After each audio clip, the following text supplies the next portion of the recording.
I wanted to show you the swatches for our Elm Grove knit along. This is Lannis, this is all wool, and this is washed. It's done on a 7 and the gauge is perfect.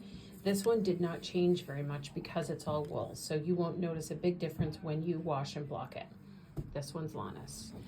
This one is Ultra Alpaca, and it is half alpaca and half wool.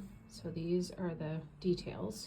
And I knew this one would change just from having used it before. So I swatched on my 7 and I knew it would be a little bit too big and I wanted to see what it looked like on a 6. So this one definitely relaxed a little bit.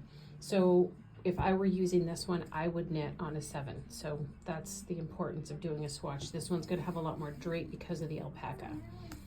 This one is vintage, and vintage is acrylic wool and nylon. So I did not anticipate this one changing very much either.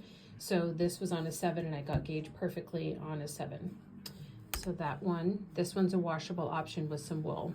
And then the last one that I swatched on is Gaia. And this one is cotton and poly, also washable. And I've knit on this before and I knit it at a tighter gauge, but I really liked it on the 7. It has a lot more drape and I like the stitch definition. So I knit, it's classified as a DK, but I knit it at a worsted gauge and it came out great. So also a washable option. This one does not have wool. So we have 4 different Barocco options that I think are gonna work great. So something for everybody.